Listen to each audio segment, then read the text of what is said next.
Muchas gracias.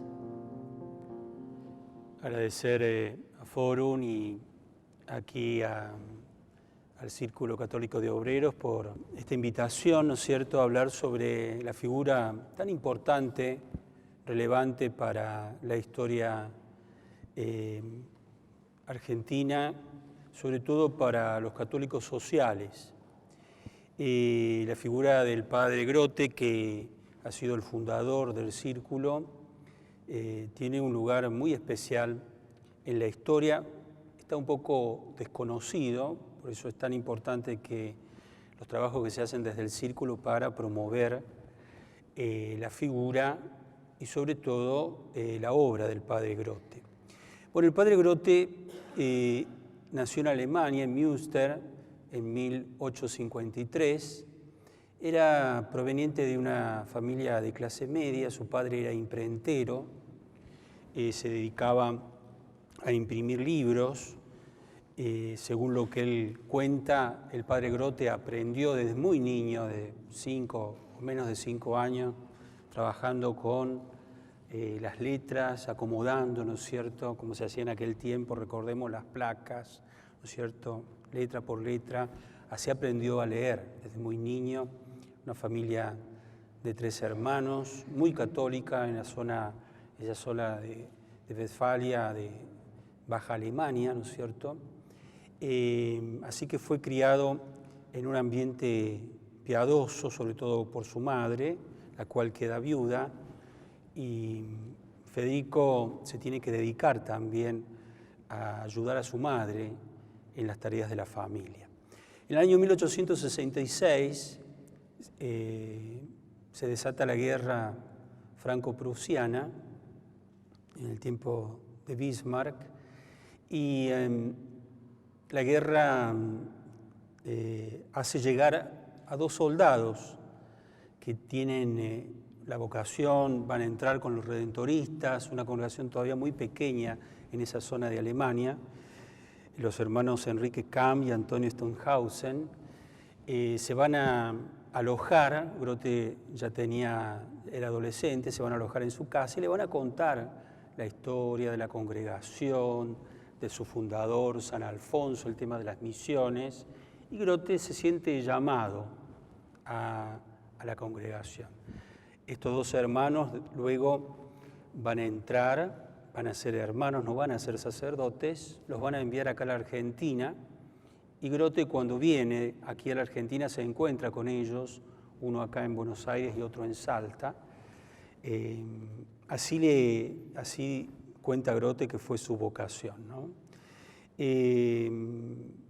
La provincia redentorista de Baja Alemania era una provincia muy pequeña, y en el año 1872, por un decreto de Bismarck, hay una persecución hacia los católicos, y todas las congregaciones afines a los jesuitas son expulsadas del imperio alemán. Así entonces los redentoristas tienen que ir al exilio y son recibidos en el ducado de Luxemburgo.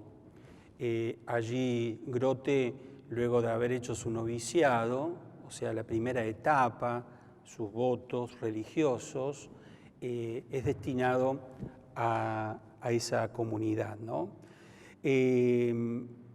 Los católicos de esa zona de Westfalia sufren mucho por la persecución que dura muchos años, ¿no? Muchos años la persecución contra los católicos, se le impedía inclusive el trabajo en ciertos estamentos estatales, eran perseguidos los maestros católicos. Era una persecución sistemática, ¿no? También hay una reacción muy interesante de los católicos alemanes en esa época en contra del régimen. Se van a organizar políticamente, creando un partido, el famoso Partido del Centro, un partido católico, y de una forma y otra forma van a responder, ¿no es cierto?, a las políticas culturales anticatólicas de Bismarck, ¿no? Siguiendo con Grote, bueno, allí es ordenado en Luxemburgo en 1878, tenía 25 años, y junto a otros dos padres, uno va a ser compañero de él, el padre Bart, aquí en Argentina, y son enviados a América al año siguiente, a Ecuador. En el año 1879 Grote llega a esas primeras comunidades en Ecuador. Ya estaba la idea de fundar acá en la Argentina. Los alemanes ya tenían el plan de fundar en Buenos Aires, específicamente por pedidos de Monseñor Escalada, durante el concilio, ¿no es cierto?, el concilio Vaticano I en Roma, se hace el pedido de la congregación. Grote llega entonces a Ecuador para ir aprendiendo el castellano, preparándose para la misión en Buenos Aires. Empieza sus primeras misiones con un padre misionero muy importante en Ecuador, que fue el padre Lobato, con el cual también aprende rudimentariamente el quechua. Trabajan especialmente en zonas rurales, misioneramente, evangelizando. Son sus primeros pasos allí en Ecuador. Luego había dos casas, se trasladó a Cuenca. El padre Grote tenía una personalidad muy activa, proactiva en cuestiones que tienen que ver, por ejemplo, él insistió allí en Ecuador con fundar un jovenado, o sea, un seminario menor. Así que fue el primero como director de ese seminario menor. Y muy joven también Grote es superior de la comunidad allí en Cuenca, en Ecuador, algo también bastante raro, que una persona de 28 años en aquel tiempo sea superior de una comunidad de misioneros, ¿no? Tenía una personalidad muy especial Grote, ¿no? En el sentido de la decisión, de la determinación, de las ideas claras, de avanzar continuamente. Aquí en Buenos Aires los redentoristas fundamos la primera comunidad en 1883 en Las Victorias, calle Paraguay y Libertad. Allí se llega, en esa época era el suburbio de Buenos Aires, el barrio francés, no tanto por la arquitectura, sino por los prostíbulos de origen francés, la zona, ¿no? Una zona arrabalera, sumamente pobre, ¿no? Tuvieron que sufrir mucho el primer tiempo allí en la fundación en Las Victorias, ¿no? Y el padre Grote, 1883 se funda la casa, llega a la Argentina un año después, luego de haber estado 5 años en Ecuador, manejando muy bien el idioma, pero una realidad absolutamente distinta. Imagínense el Ecuador de aquella época y Buenos Aires a finales, en la década de los 80. Buenos Aires se transforma en una gran ciudad donde llegan miles y miles de inmigrantes de todo el mundo, los grandes edificios públicos de Buenos Aires tiene la osadía, quiere ser la París del sur, ¿no? Y ciertamente había un ambiente en Buenos Aires en los años 80 de una gran urbe, de una gran ciudad pluricultural, también con muchas religiones, algo que ni siquiera en Alemania va a experimentar Grote, ¿no? Cuando llega él aquí hay luteranos, católicos, ortodoxos, el Islam, los judíos. Es una gran metrópolis multicultural Buenos Aires. Cuando llega entonces los primeros años de Grote aquí en la comunidad de Buenos Aires, se dedica especialmente a atender a los inmigrantes de habla alemana. Aquí en el libro está puesto ciertos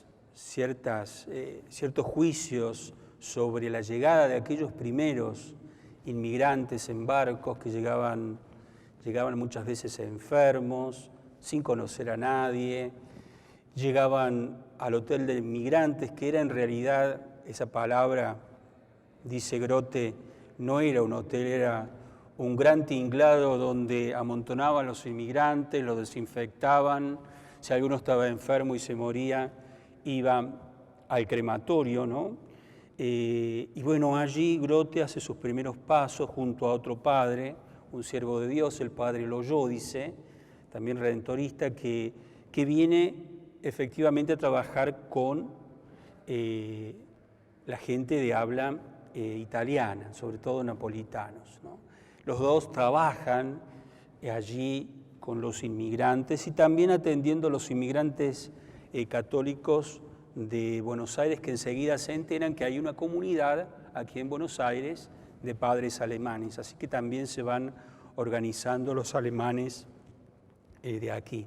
Y aquí también de esta comunidad se empieza a atender las primeras colonias de rusos alemanes, allá en Coronel Suárez, por ejemplo.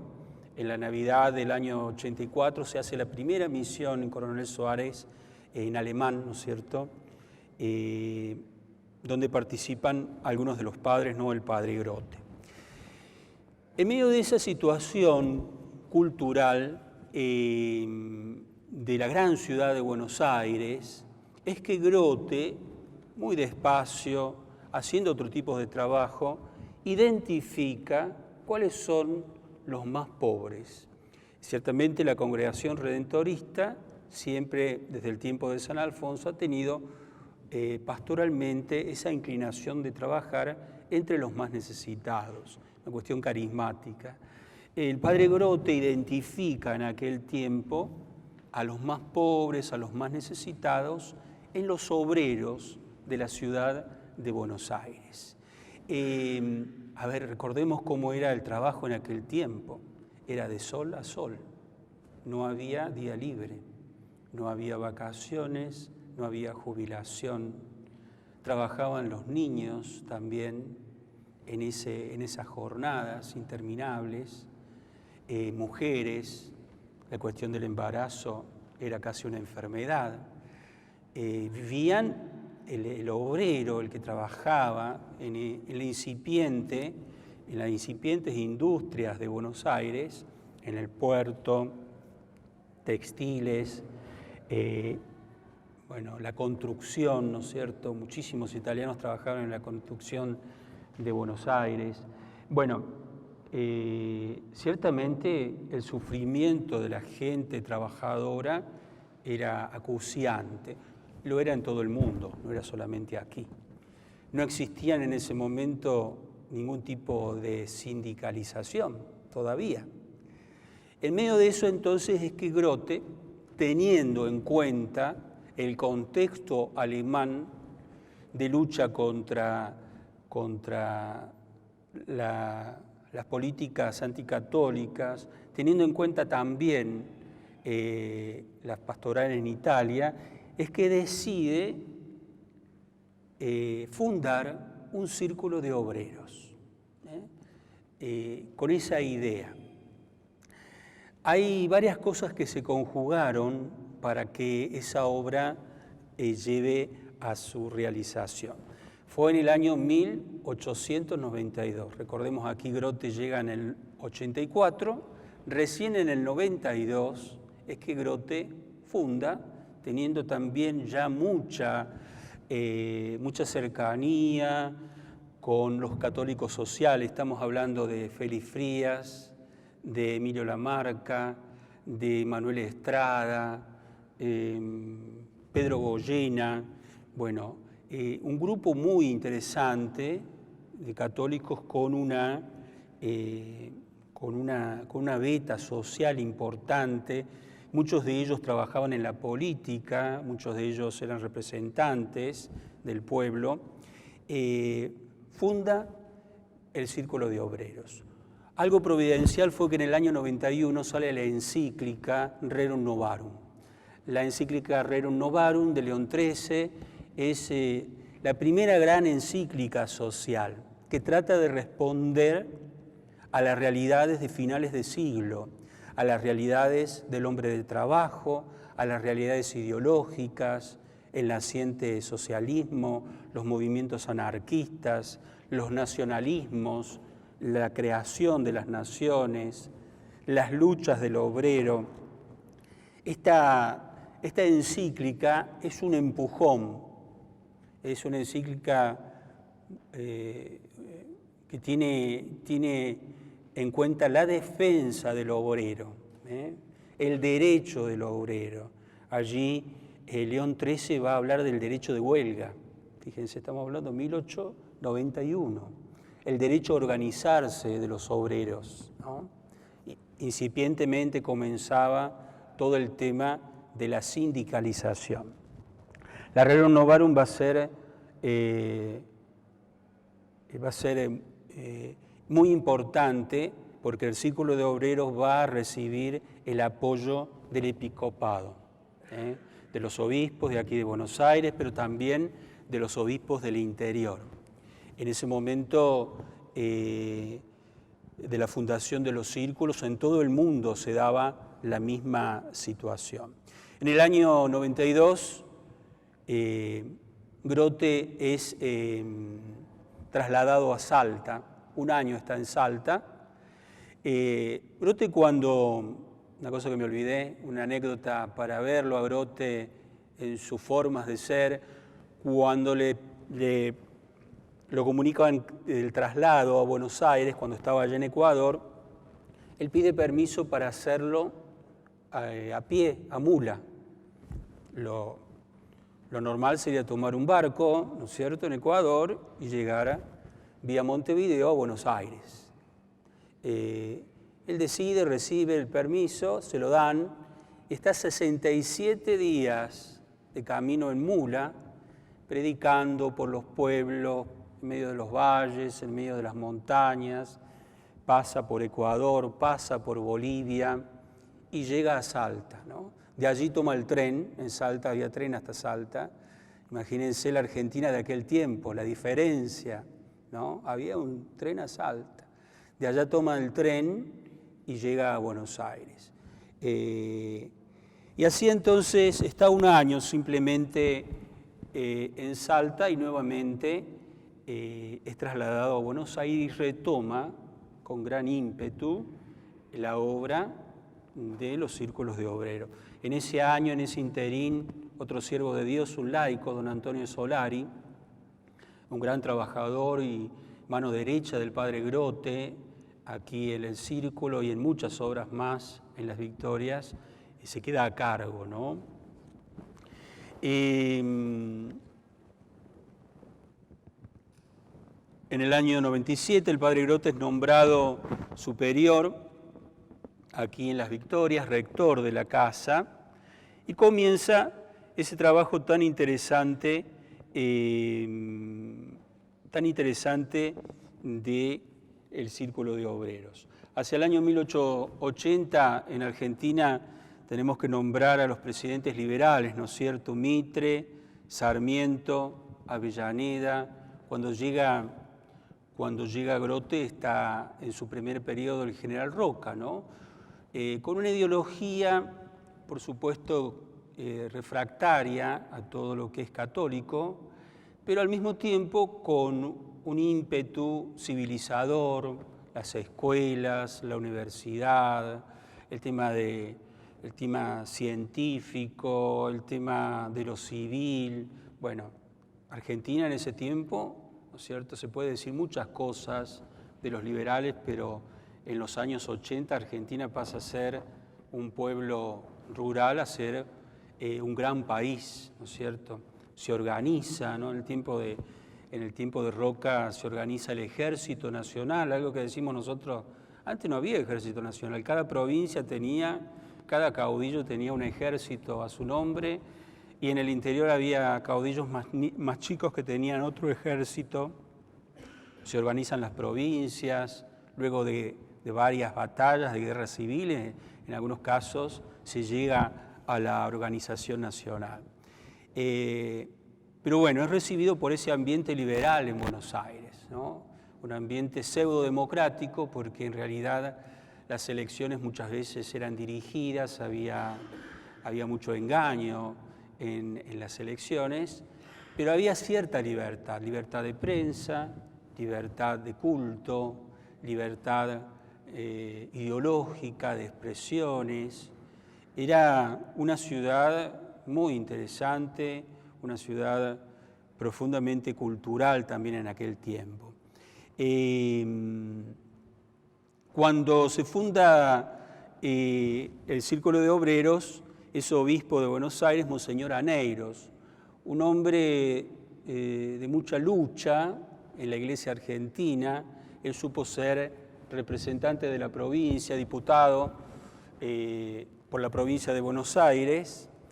Tenía así un carácter, un acento político en sus decisiones, y también, fíjense, el tema León XIII, Aneiros, Grote mismo, la situación, la realidad, y el movimiento, un movimiento que encontró en la Argentina Grote, que es el movimiento de los católicos sociales. A Chaval Rodríguez, Goyena, Manuel Pizarro, Félix Fría, Emilio Lamarca, ¿no?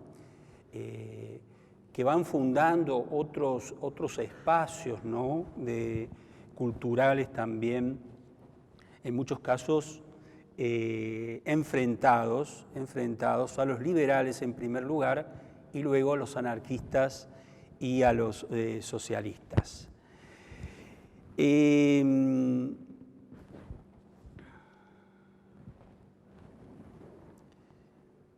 Grote también, luego de hacer la fundación del Círculo de Obreros, así se llamaba en una primera etapa, Grote no le pone el título de católico, porque a él le parecía que poner el título de católico podía llegar a hacer un rechazo para alguna gente, para algún obrero.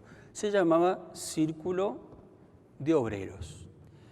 La finalidad era el bien material y espiritual de los obreros, en ese orden, fíjense, material y espiritual. El primero era buscar, ciertamente, el bien del obrero.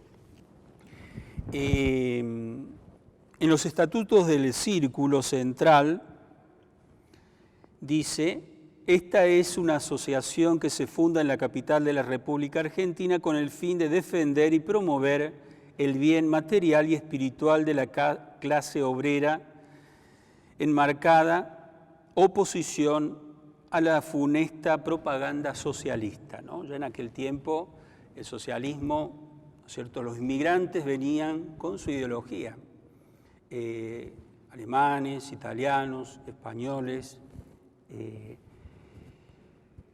pero es interesante que el objetivo de la obra era buscar el bien material y espiritual. Por medio de la aplicación del socorro mutuo, la fundación de escuelas primarias y nocturnas, la creación de agencias de trabajo, actividades de recreación de todo tipo, conferencias y exposiciones sobre temas científicos, morales y religiosos, establecimiento de cajas de ahorro, formación de bandas de música, celebraciones de congresos de obreros en la República para discutir y resolver sobre puntos de común interés. Junto con la obra que enseguida va creciendo la obra de los círculos, en muy pocos años se va multiplicando el círculo, especialmente comenzando acá en la Arquidiócesis de Buenos Aires y luego en el interior. Es que también Grote va dando como pasos, es un hombre con una capacidad para adelantarse a los tiempos, para buscar las mejores formas de llegar a los obreros. Él funda el diario, el primer diario católico social en la Argentina, que se llamó La Defensa, en el año 1895. Lo hace con pocos recursos. Una hermana religiosa de él allá en Alemania le manda el dinero, compra una imprenta, pone el diario, el primer diario social católico de la Argentina. Este diario va a durar hasta el año 99, cuando funda, en 1900, el diario El Pueblo. El diario El Pueblo va a ser durante muchos años también un diario que tiene que ver con el círculo en primer lugar, pero luego va a pasar a la Arquidiócesis de Buenos Aires. El diario El Pueblo es el diario más importante de la historia del periodismo católico en Argentina, ¿no? Dura 60 años y es el diario más importante. Así también los círculos, cada uno tenía lo que se llamaba la comisión de propaganda, dedicada especialmente a difundir las ideas, a difundir la encíclica, las conferencias, todo lo que era la actividad de los círculos. Los círculos tenían muchísimas actividades, ¿no? Entre ellas tenía que ver con la formación social de los obreros. Así van a ser, por ejemplo, La Voz del Obrero en 1908, el Boletín del Círculo de Obreros también en 1908, el Diario El Trabajo, La Democracia Cristiana, en Córdoba el Diario El Obrero en 1901, en Santa Fe El Amigo del Obrero. En realidad se hace junto al Círculo una gran obra de difusión de las ideas sociales cristianas. Grote va dando pasos y funda, primeramente todo esto se fundaba en los Salones de las Victorias, de la Iglesia de las Victorias. Allí comienza el círculo hasta que tienen esta casa que Grote diseña, él diseña esta casa. Hoy estábamos hablando acá con la Junta de que es igualito al de Rosario. Fíjense que en el centro del círculo hay un teatro. Uno se pone a pensar y dice, bueno, evidentemente la arquitectura tiene que ver con la ideología de las personas, ¿no? Grote no pone en el centro una capilla, ¿no? Pone un teatro, un lugar de formación, de encuentro. Acá se hacían las fiestas, estaba la banda de música del Círculo de Obreros, se celebraba distintos aniversarios y era un lugar de encuentro. En el centro del círculo un anfiteatro o un teatro, ¿no? Es igual al de Rosario, ¿no?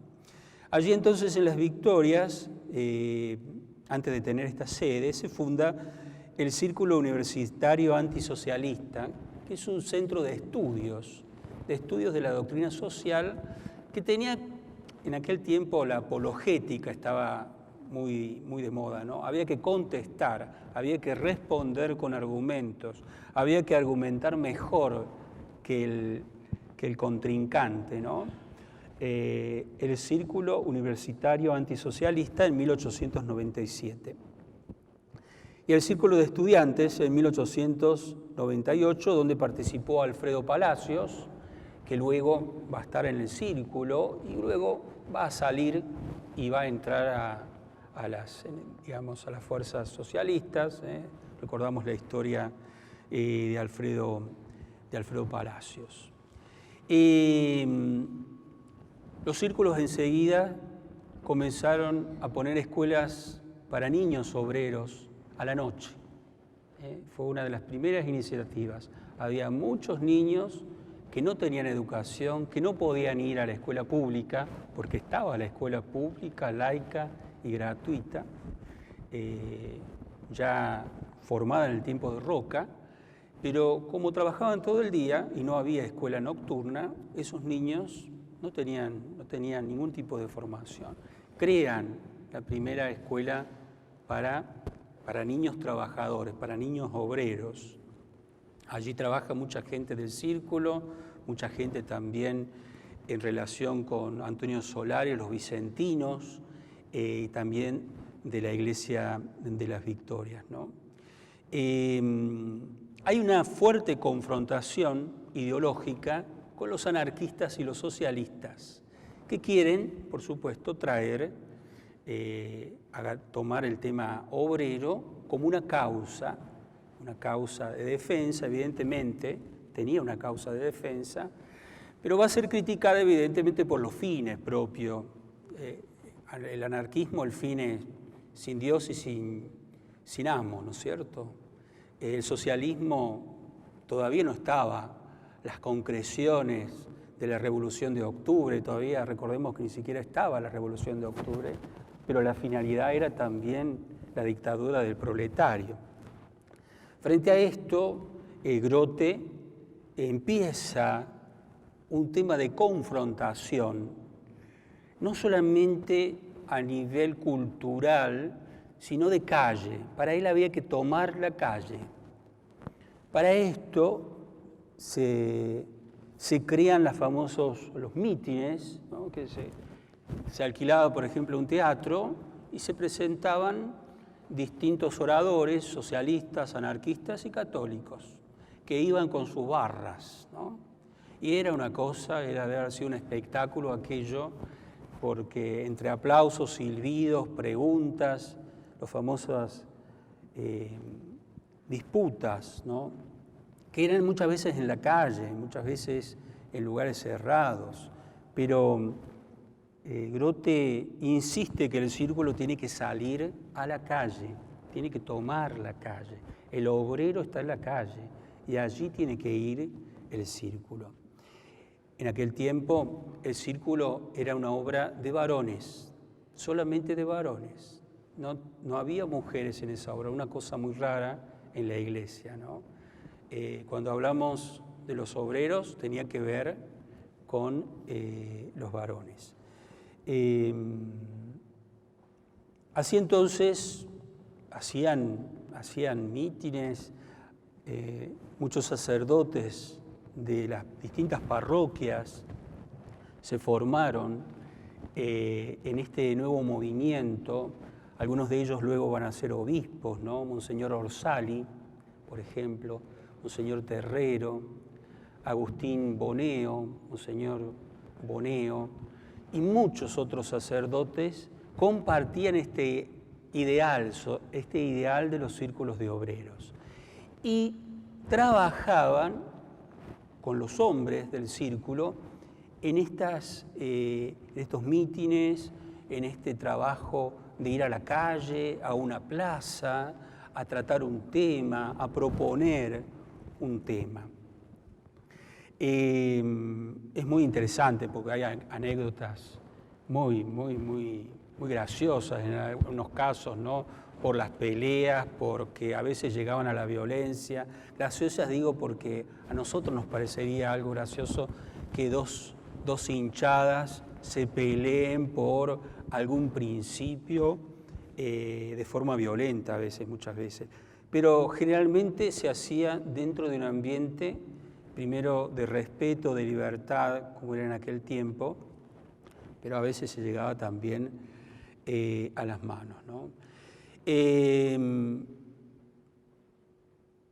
Otra de las cosas interesantes que realizan los círculos en ese tiempo son las primeras peregrinaciones a Luján, que fueron las primeras peregrinaciones de hombres. Cada círculo tenía, Grote era un aficionado a la música, tenía su banda, ¿no? Su banda de música, que era muy importante en aquel tiempo tener una banda de músicos, en este caso de músicos obreros.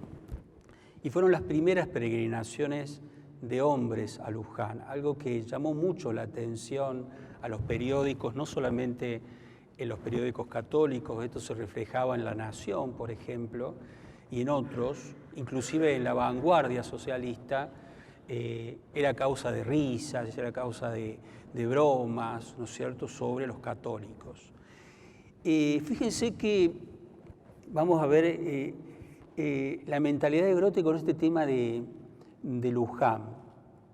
Ciertamente era una cuestión de fe, ¿no es cierto?, porque era una cuestión religiosa, se iba a la Virgen de Luján, se llevaban los santos de cada, patronos de cada círculo, se tenía la misa, generalmente estaba el arzobispo en la misa allí en Luján, y esa era una primera parte.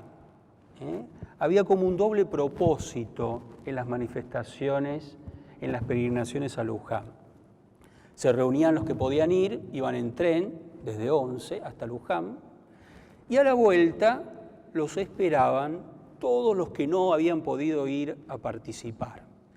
En muchos casos venían los círculos del interior y los esperaban a sus compañeros que venían de Luján, y se hacía una manifestación ordenada por las calles de Buenos Aires, desde allá, desde Miserere. En algunos casos llegaba esa procesión a la curia arzobispal, a la legislatura. En el año 1901 lo recibió el presidente Roca en su segundo mandato, y le llevaban petitorios de leyes sociales, ¿no?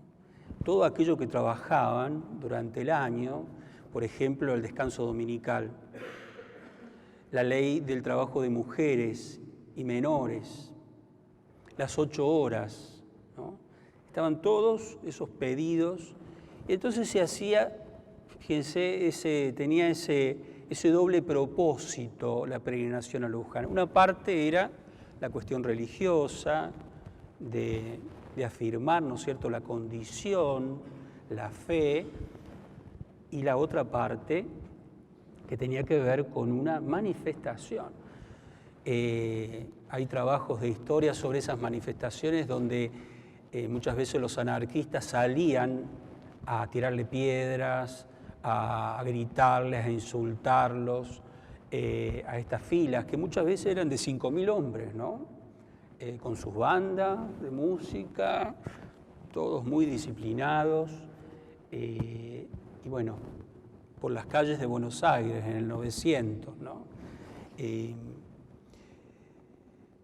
La tarea legislativa de los círculos de obreros tenía una profunda conexión con todos los católicos que de distintos partidos, por ejemplo, el Partido Autonomista, el Partido Liberal, trabajaban por la defensa del obrero. Esa conexión íntima de búsqueda se hacía desde los congresos del Círculo de Obreros, que proponían, difundía estos derechos, estas leyes sociales, y buscaba la aprobación. Muchas veces también trabajaron en algunas leyes junto a los socialistas, porque decían que, bueno, que esta ley, por ejemplo, la del descanso dominical, es algo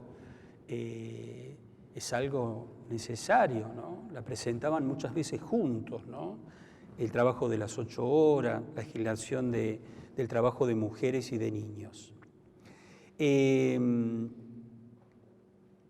luego, más adelante, haciendo una síntesis, Grote ya llega, fíjense que en el año 98, antes de comienzo del siglo, ya hay 30 círculos funcionando, con distintas actividades de socorro mutuo, de organización sindical. Va a empezar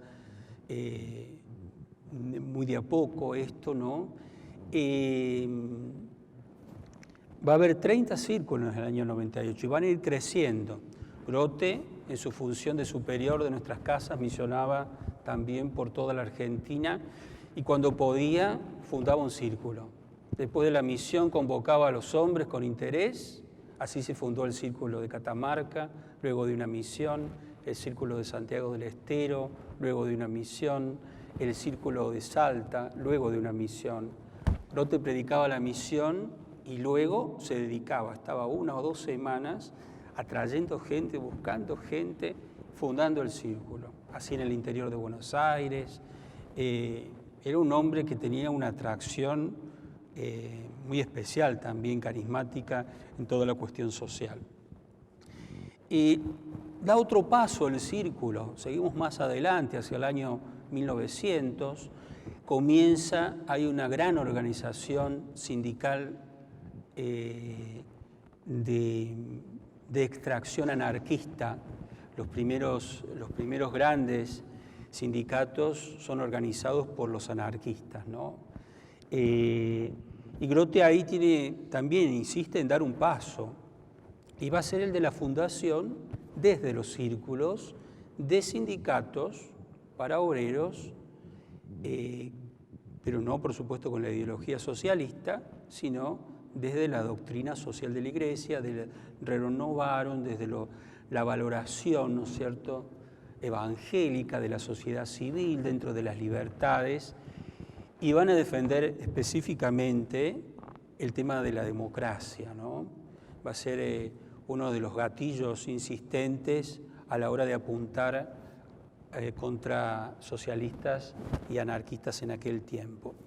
Se da un paso, empiezan inclusive, por ejemplo, se organiza el sindicato de puertos, que era muy importante, el sindicato anarquista, los trabajadores del puerto, por ejemplo, el sindicato de comercio comienza siendo un sindicato de los círculos. Por ejemplo, los comerciantes nunca se dejaron influir por el anarquismo, ¿no? Grote mismo funda el primer sindicato de canillitas de acá de Buenos Aires, ¿no? Y así distintos, por ejemplo, de los que picaban piedra, los trabajadores municipales, que eran muchísimos, todo el tema de los empedrados de Buenos Aires, italianos que trabajaban en los adoquines, ¿no? Eran cientos y cientos, el primer sindicato de los que picaban piedra. Y así avanza el círculo sobre el tema de la sindicalización. Y luego dan un paso más, también ahí con aciertos, desaciertos, comienzan problemas. Imagínense, algunos cristianos acusaban a los círculos y al padre Grote de ser socialista. Empieza también una cuestión interna de la Iglesia con respecto a esta situación.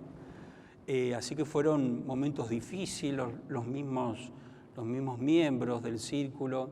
Hay distintas experiencias, algunas salieron bien y otras no salieron muy bien, ¿no?, en la acción sindical. Pero ciertamente se da un paso y es muy importante, ¿no? El siguiente paso que va a dar Grote y la gente que está con Grote, no solamente Grote, recordemos que acá hay un gran número de personas en la acción política. Los cristianos tenemos que reunirnos, tenemos que en la estructura democrática de nuestra sociedad tener un lugar y un espacio para votar y para ser representados. Y así nace, a imagen también de Italia, de Alemania y de Francia, la democracia cristiana, no llamada así, no como un partido, sino como un movimiento que tenía la intencionalidad con el tiempo de ser un partido, la Liga Democrática Cristiana. Esto es influenciado también por otra encíclica de León XIII, el Papa de los Obreros se lo va a llamar a León XIII, ¿no?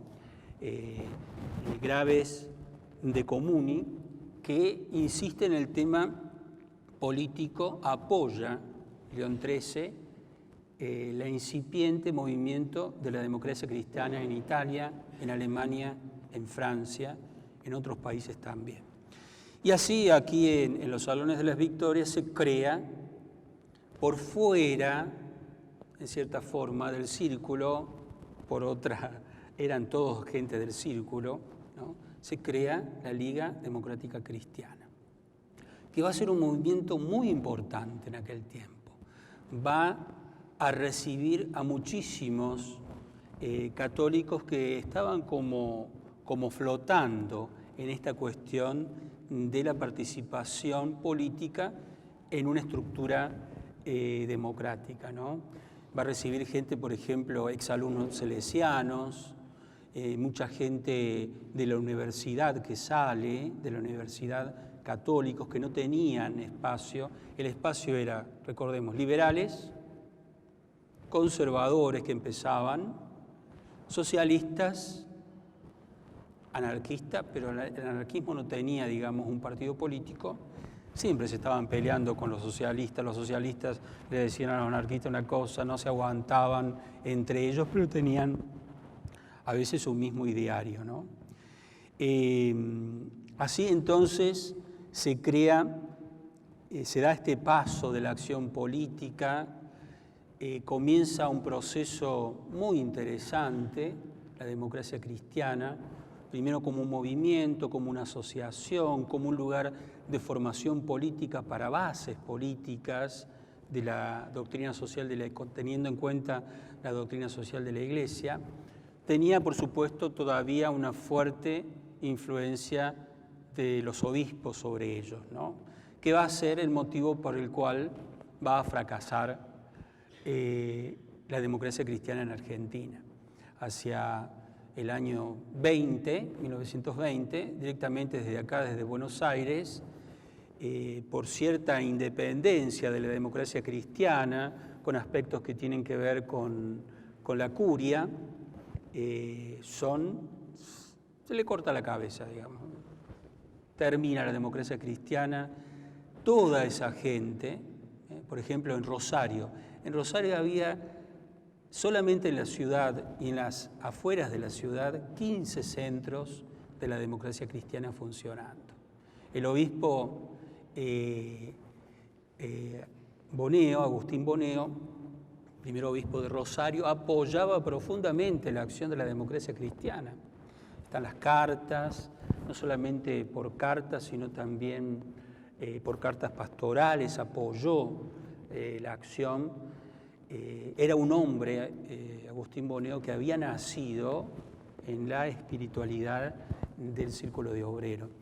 Pero desde acá, desde Buenos Aires, Monseñor Espinosa y otra gente, conservadores, más bien liberales, católicos, van a acusar a este movimiento de izquierdista, de filosocialista, ¿no es cierto? Y va a terminar, lamentablemente, ese proceso tan importante que se dio cortando cabezas, ¿no? Se terminó todo. Y esa gente, imagínense cómo quedó. Miles de personas, ¿no? Quedaron como huérfanos en esto, ¿no? Y ya vamos terminando. En 1919 es que se disuelve la democracia cristiana, ¿no? Se presenta desde la Curia de Buenos Aires un nuevo proyecto de un partido político que la gente que había salido de la democracia cristiana no apoya, los círculos tampoco lo apoyaron, ¿no? A esa nueva configuración política que sale desde la Curia de Buenos Aires, fracasa también esa segunda iniciativa. En 1912, luego de muchas intrigas, Grote va a tener de distintos frentes, especialmente desde la Curia de Buenos Aires, mucha oposición por estos pasos que fue dando el círculo. Imaginémonos que entrado ya el siglo XX hay una nueva reorganización en la sociedad. Pío X como Papa es todo lo contrario a León XIII, entonces comienza un proceso de retroceso en estas cuestiones sociales que se vivieron en esa época. Grote tiene muchos amigos, por ejemplo, Monseñor Terrero, Monseñor Orsali, Monseñor Padilla y Bárcena, gente de los círculos, que se formaron como sacerdotes en los círculos. El clero, gran cantidad de sacerdotes del clero que participaban, religiosos inclusive, especialmente los salesianos, en las distintas etapas, ¿no? Pero también fuertes enemigos ideológicos que acusaban a los círculos de tener una línea prosocialista, digamos, una cosa así, ¿no es cierto? Y bueno, logran, el arzobispo Espinosa le pide la renuncia al padre Grote, el padre Grote la da a la renuncia, luego de haber estado 20 años, ¿no?, del 92 a 1912, al frente de los círculos. En ese momento los círculos se siguen expandiendo, ¿no? Hay muchos círculos en todo el país. Es una de las grandes obras de la Iglesia, junto a las parroquias, un lugar, un espacio para los obreros, ¿no? Luego entonces uno entra en juego Monseñor Andrea, de Andrea, que va a tener un papel bastante penoso, va a cambiar ciertas cosas de los círculos. Él era un conservador, va a fundar el Partido Conservador. Es interesante porque él creía que los círculos iban a votar a su partido, no solamente que no lo votaban, sino que cuando fue propuesto para arzobispo de Buenos Aires, los círculos se opusieron a que él fuera nombrado arzobispo de Buenos Aires, ¿no? Es un hombre controvertido. Desde la historia, bueno, Ausá ha sido muy crítico con la figura de Monseñor de Andrea, ¿no? Él era en realidad Monseñor Miguel D'Andrea, pero eso era muy italiano, ¿no? Él se cambió el apellido a Monseñor de Andrea, ¿no?, para un poquito más de aire. Va a cambiar, ¿no es cierto?, la modalidad, muy despacio, del círculo. Ya luego se le va a unir el término católico, círculo que es el nombre que tiene ahora, ya respondiendo también a otra realidad. Lo cierto es que en esa época había otra realidad social, otra realidad de la Iglesia, que no podemos juzgar desde aquí. Es muy difícil, ¿no es cierto? Pero bueno, estos son los acontecimientos de la vida de son algunas líneas simplemente, habría que meterse más en la vida de él. Es una vida llena, ¿no es cierto?, de amor por el obrero, por los derechos del obrero. El tema de la doctrina social estaba tan presente en aquel tiempo. Uno puede llegar a decir, Grote fue un precursor en ciertos casos, ¿no?, de todo este tema de la doctrina social en la Argentina, sin lugar a duda. Es el hombre más importante en la historia argentina de la cuestión social católica, ¿no? Bueno, el círculo de obreros está trabajando sobre su causa de beatificación. También fíjese que ahí Grote es un gran innovador en todo. El gran trabajo que van a tener para nombrarlo santo es que hay un quiebre de paradigma. Grote no es un santo de sacristía, piadoso, un hombre de estampita, sino un hombre profundamente comprometido con las cuestiones sociales, sindicales, políticas, que tienen que ver, ¿no es cierto?, con el hacer de la cultura social. Bueno, muchísimas cosas más de Grote hay. Es interesantísima la vida de él. Yo los invito a que traten de profundizarla, de difundirla. Es el gran apóstol en Argentina de la cuestión social.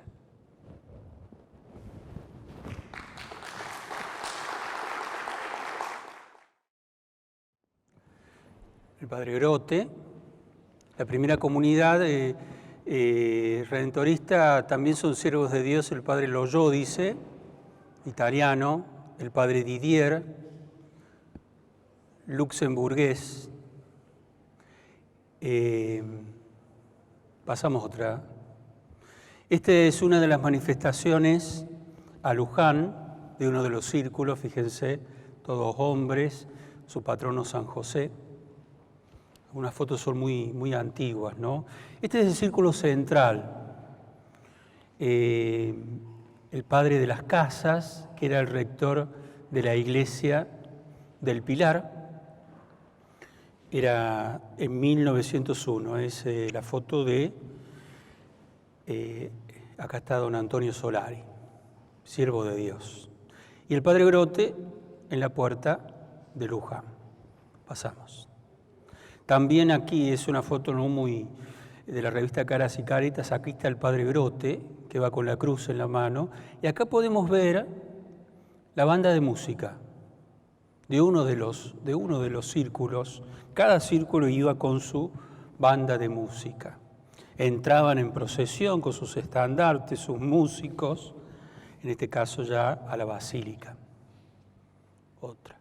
Una de las manifestaciones que llega, fíjense la cantidad de hombres que llega, está el arzobispo, este es Espinosa, Monseñor Espinosa, Romero de la Curia, y le llevan un petitorio al arzobispo. Las obras, algunas de las obras de las conferencias del padre Grote sobre el Rerum Novarum, sobre el tema de las huelgas, el tema del socialismo explicado, a distintas conferencias y publicaciones que hacía el padre Grote. Sí. Otra comunidad, la comunidad de las Victorias, acá está muy jovencito, este de aquí es el padre Grote, Antonio Solari, el padre Didier, el padre Loyoice. Antonio Solari era un laico, en ese tiempo los laicos no podían entrar a una comunidad religiosa, pero él, fíjense la cercanía que tenía, que en casi todas las fotos oficiales aparece Antonio Solari, un gran trabajador allí en la primera comunidad. Pasamos. Estos son los 75 años, es un poco graciosa, con una corona de flores en aquel tiempo, imagínense, 75 años del padre Grote y el padre Val, que eran compañeros, bodas de diamantes de profesión religiosa en Treveris, en Alemania. El padre Grote muy joven, otras de las procesiones de Luján, fíjense la cantidad de gente. También aquí el padre, ya con más de 80 años, con la comisión, con algunos redentoristas y la comisión directiva del diario El Pueblo.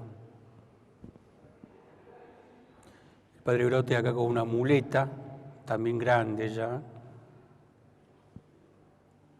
Ese aquí en las Victorias. Otra foto antigua también, pero no tan antigua, esta es del año 32.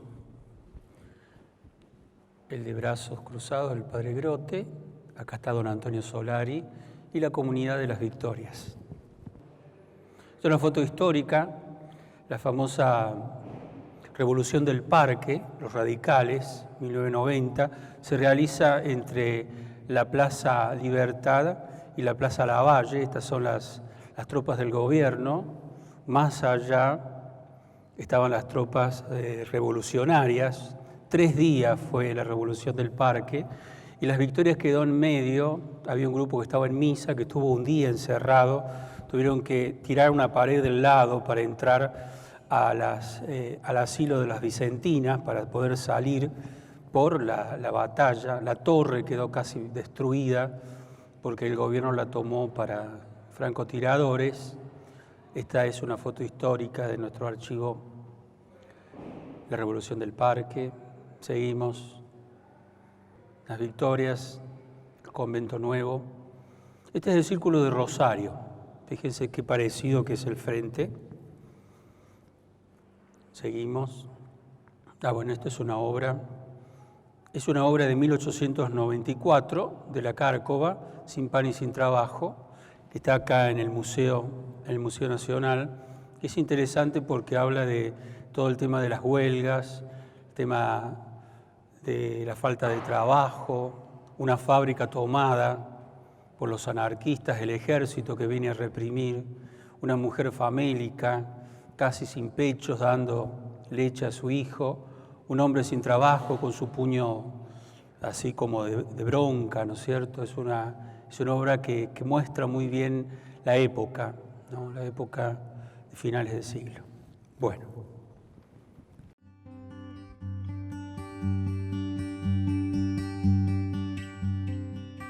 El padre Grote muere en el año 1940. Desde que renuncia del año 12, va directamente a otras comunidades, primero a Montevideo, luego va a una fundación alemana en Tupiza, en Bolivia, y se dedica, alejándose del tema, todo lo que puede, del tema de los círculos, porque era muy requerido, un hombre muy famoso, ¿no? En la época, requerido por los obispos. Fue una vida de misionero, siguió con su vida de misionero, predicando misiones en todo el país, editando algún libro de moral, y tratando de no inmiscuirse en el tema de los círculos de obreros, ¿no?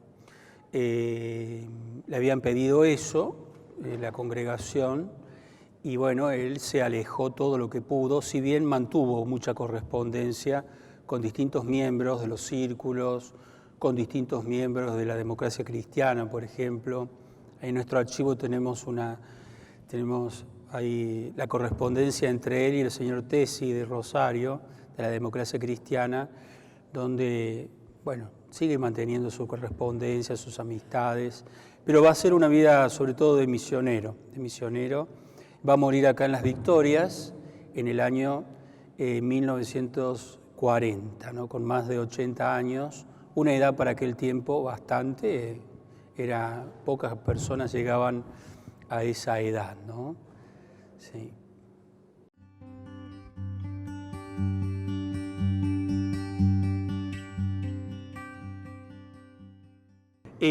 La renuncia de Grote tiene como varias influencias. Una tiene que ver con este cambio de línea entre León XIII y Pío X, ¿no? Va a haber un cambio profundo de paradigma en la cuestión social. Él va a tener una oposición desde adentro también de la congregación, como tuvo su apoyo. Si no hubiera tenido su apoyo, él nunca podría haber hecho esta obra. Los redentoristas en ese momento no se podían dedicar a otra cosa que no sea la misión. Ni siquiera teníamos parroquias en aquel tiempo, solamente la misión. Él recibió siempre apoyos y permisos del general desde Roma para la obra de los círculos, pero tuvo siempre gente dentro de la congregación que le decían, bueno, eso no es de redentoristas estar en eso. Así que en ese sentido tuvo sus enemigos, como tuvo su gente que lo apoyaba, también muchísimo. Lo mismo pasó a nivel de la curia en Buenos Aires, lo mismo pasó. Tenía mucha gente a favor, otros que pesaron más, ¿no es cierto?, cierto círculo alrededor de Monseñor Espinosa, que propiciaron la renuncia de él, ¿no? Sí, se dio, yo creo que son esas tres cuestiones: el cambio de paradigma en la Iglesia en la cuestión social, también lo del interno de la congregación, que no fue lo que más pesó, porque Grote se imponía en sus formas, y sobre todo la cuestión de la curia aquí en Buenos Aires, ¿no? Con Monseñor Romero, con Monseñor de Andrea y otros influyentes. De hecho, según la historia, Grote se va a encontrar luego con Monseñor, antes de su muerte, con Monseñor Espinosa, y Monseñor Espinosa le va a pedir disculpas por ese paso que dio. Todos los obispos del interior, menos Espinosa, hacen una carta, está en nuestro archivo, pidiendo a Roma y pidiendo también aquí a Espinosa que siguiera Grote en la obra. Fíjense, la oposición, todos los otros obispos, todos firman una carta pidiendo que vuelva Grote a los círculos de obreros. Se sigue oponiendo Espinosa, que es de donde dependía el círculo central. la Confederación.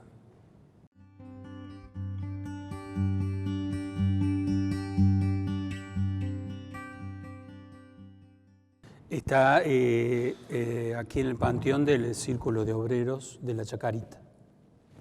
Estaba en un cementerio de la congregación y el círculo pidió sus restos, que tendrán que ser exhumados si la causa sigue, porque tiene que estar al culto público, ¿no?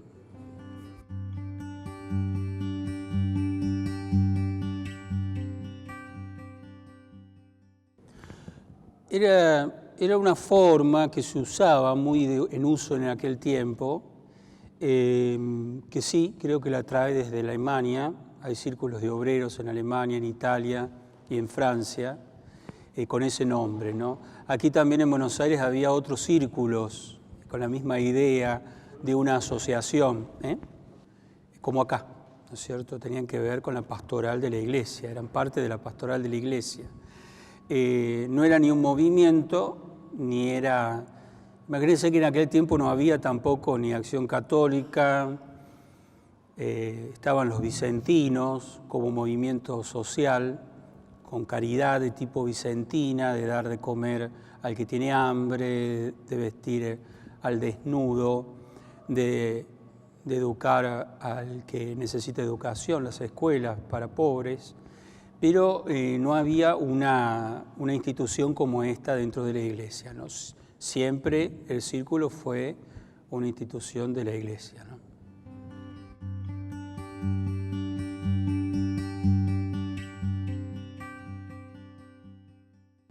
Lo más fuerte yo creo que es lanzarse, como se lanzó él a esta obra, ¿no? En esta obra. Yo creo que era un hombre providencial, fue para nuestra patria. Y sí, yo creo que, bueno, él era así, ¿no? Él tenía una idea, tenía la claridad que tenía en las cosas, le ponía fuerzas a eso y animaba, tenía un poder de animar, de búsqueda en conjunto, de arreglar problemas, dificultades. El padre Grote, que es admirable, ¿no? Es admirable, pero sobre todo esa claridad evangélica de lanzarse sin medir nada, sabiendo cuál es la verdad y que siempre la defendió absolutamente, más allá de lo que diga uno o el otro, más allá de las oposiciones, de que esto no va a salir, de que no hay dinero, de que no hay... Él se lanzaba, organizaba, era un gran organizador también, pero ese lanzarse desde la convicción social del Evangelio, eso es algo muy interesante, ¿no? Para él, el Evangelio transpiraba cuestiones de compromiso social, ¿no?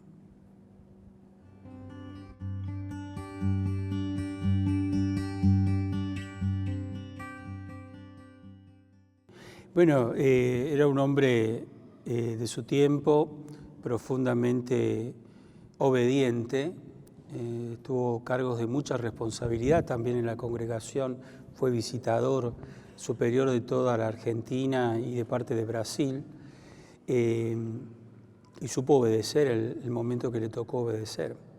Sabía hacerse obedecer por un lado, pero por otro lado también sabía obedecer.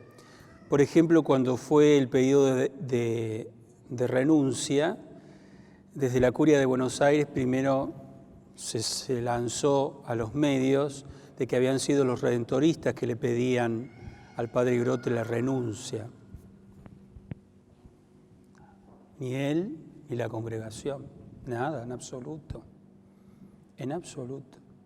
Él nunca dijo, no se sabía hasta hace poco, se ha descubierto la carta de mano hecha por Monseñor Espinosa, donde pide la renuncia de Grote. Hasta hace muy poco tiempo nadie sabía por qué se había ido Grote, ¿no?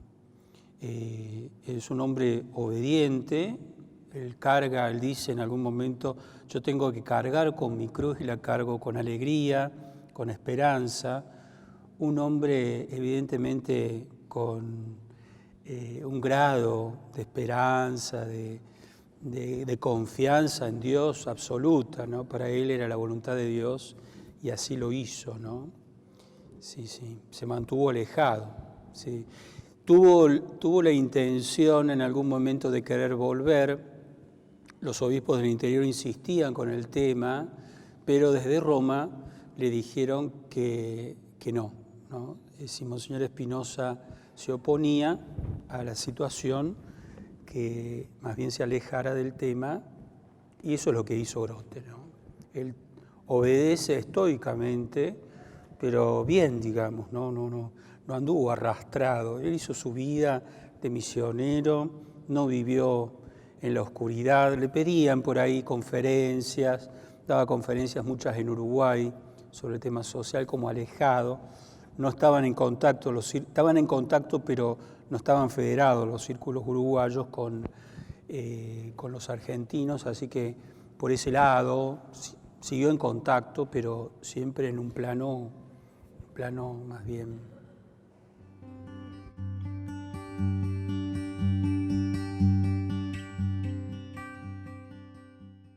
La cuestión en ese momento de Grote, siguiendo también qué novedad, evidentemente él trata, primero no le pone católicos por el tema de que nadie se sienta que viene en aquel momento a un grupo piadoso, a una cofradía, una archicofradía de algo, ¿no? Sino un grupo de trabajadores. Pero ahí estaba el tema de la formación cristiana, de los valores de la doctrina social incipiente, sobre todo esos libros que mostrábamos ahí, sus conferencias, el tema social, ¿no es cierto? Hay una formación evidentemente desde el Evangelio, ¿no? Esa formación es evangélica, de acuerdo a los oyentes, en ese caso eran todos hombres, ¿no? Una cosa, como decís, marcás bien vos, era una novedad en aquel tiempo, ¿no? Llamaba mucho la atención estos grupos enormes, solamente de hombres, ¿no? Después el círculo más adelante, el paso de los años, ya también se hizo mixto.